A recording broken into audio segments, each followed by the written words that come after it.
উল্লেখযোগ্য ফলাফল না আসলেও নারী ওয়ানডে বিশ্বকাপের এবারের আসরে বাংলাদেশ লড়াই করছে সাহসিকতার সঙ্গে। প্রথম ম্যাচে পাকিস্তানকে হারিয়ে শুভ সূচনা করলেও পরের 3 ম্যাচ হারতে হয়েছে নিগার সুলতানা জ্যোতিদের দলকে।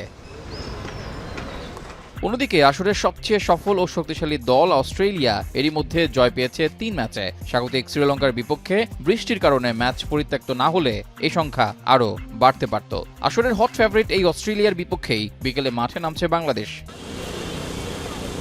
বরাবরের মতো ব্যাটারদের থেকে বোলাররা ধারাবাহিকতা দেখাচ্ছে বিশ্বকাপের ম্যাচগুলোতে, তাই এই ম্যাচেও বাংলাদেশের বড় শক্তির জায়গা হতে পারে বোলিং সাইড। বিশেষ করে টাইগ্রেসদের স্পিন আক্রমণ, নাহিদা রুমানাদের ঘূর্ণি চিন্তার কারণ হতে পারে ওজি ব্যাটারদের জন্য। পাশাপাশি এক্স ফ্যাক্টর হিসেবে ভূমিকা রাখতে পারেন আসরে দুর্দান্ত বল করা মারুফা আক্তার।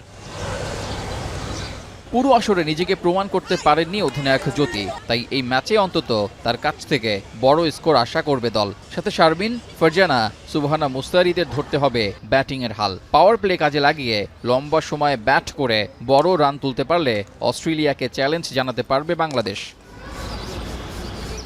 র্যাঙ্কিংয়ে 1 নম্বর দল অস্ট্রেলিয়ার সাথে বাংলাদেশের পরীক্ষাটা হবে বেশ কঠিন। Alyssa Healy, Beth Mooney, Ellyse Perry, Tahlia ম্যাকগ্রাদের মতো বিশ্বমানের ব্যাটাররা যে কোনো দিন বোলিং আক্রমণকে ছিন্ন ভিন্ন করার ক্ষমতা রাখেন।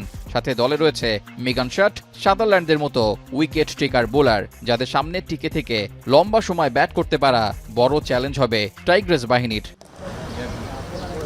আজকের ম্যাচে আন্ডারডগ হিসেবেই নামবে বাংলাদেশ, তবে লড়াই করার মানসিকতা, ব্যাটারদের নৈপুণ্য ও বোলাররা পরিকল্পনা অনুযায়ী বল করতে পারলে অজিদের হারিয়ে অঘটন ঘটানোর সক্ষমতাও রাখেন টাইগ্রেসরা। রেজাউল করিম, এখন।